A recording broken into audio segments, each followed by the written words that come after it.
Now we come to the next little item up here. Same surah, chapter 4.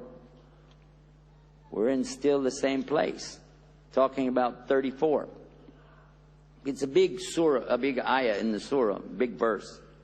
And it's talking about the man being over the woman in what his ability and his means. Therefore, the righteous women are devoutly obedient, and they guard in their husband's absence what Allah orders them to guard. A lot of men read that to say, therefore, women obey their husbands. But that's not what it says. That's what you wanted to hear. You wanted to hear that. You got to obey me. When did you become a law? And what's the famous statement in Islam? There is no obedience to the creation if it's disobedience to Allah. Hello?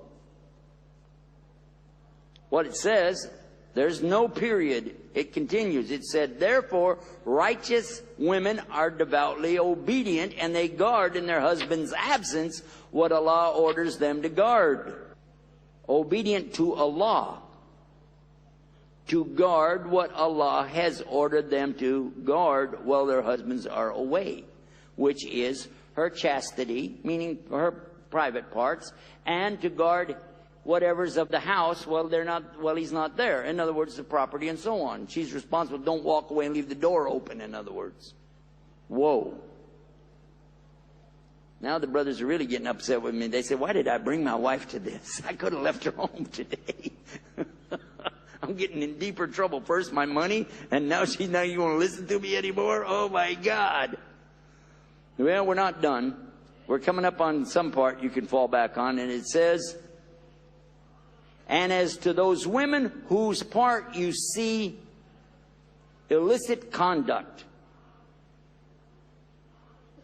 admonish them. Admonish means, hey, don't do that anymore. That's called admonishment. You know, screaming is not admonishment. Just, hey, that's wrong. Don't do that. Okay? Number one. Number two, refuse to share the beds with them and then beat them. Oh, good, I get to beat them. Yay! Wait a minute. It's not over yet. But if they return to obedience, seek not against them any means of annoyance. Surely Allah is ever most high and most great. It said if they return to obedience. Obedience meaning to you or to Allah. The illicit conduct being spoken about here, Allahu Alam, of course we always say it's Allah who knows best, quite obviously means that she was doing something not in Islam. As for instance, she's not praying when she's supposed to be praying, but she refuses. Or she's not fasting and she should be fasting. Or she's not paying her zakah and she should be paying zakah. Or she's not guarding the things that she's supposed to be guarding when you're not there, which Allah has just ordered her to do. In this case, that's what it's talking about. Obedience to Allah. And you as her husband, naturally, she's looking up to you to take direction and you're telling her what to do. But you're not commanding her around and stomping your feet and telling her what to do. And please, brothers, go back and look at the example of Prophet Muhammad sallallahu alaihi wasallam. Because what he did is our example. How many times a day did he used to beat his wives?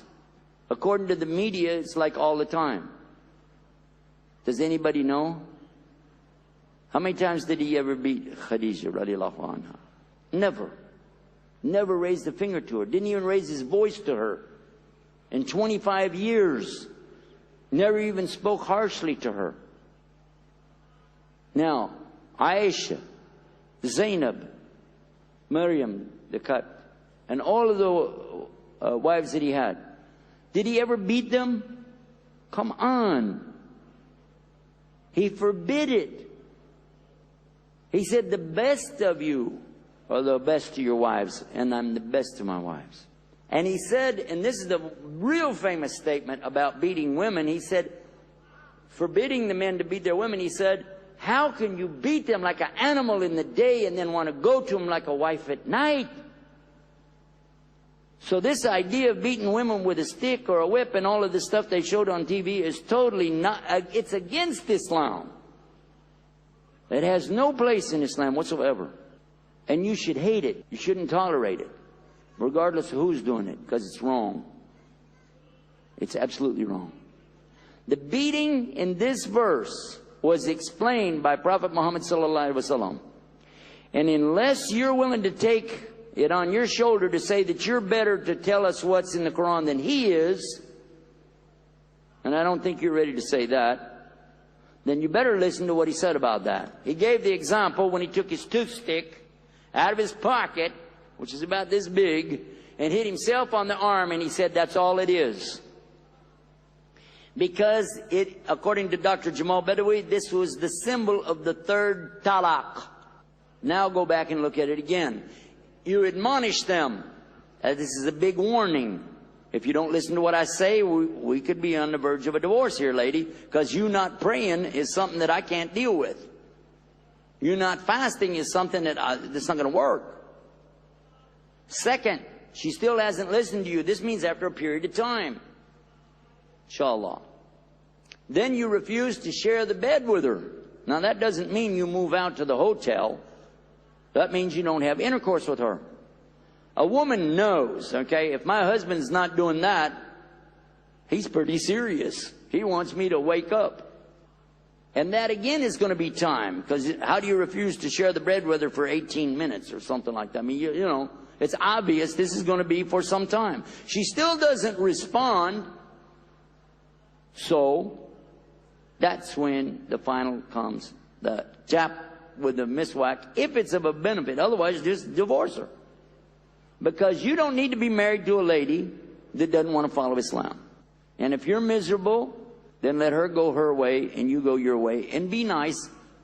Give her respect and don't talk about her after you're gone. Keep your mouth shut. Man kana yu'minu billahi wal yawmil akhir yaqulu khayr aw yasmut. This is the Prophet ﷺ said, let the one who believes in Allah in the last day either say good things or keep your mouth shut. That's Texas translation for Yasmut. Be silent. Now the question comes from the ladies' side. I'm going to do your question for you. It says, Sheikh, what about the women? Can we do that to them if they don't obey Allah? Can we admonish them? Can we refuse to share the bed with them? And can we hit them with the toothpick? The answer is, sisters, it's not equal, but it's fair.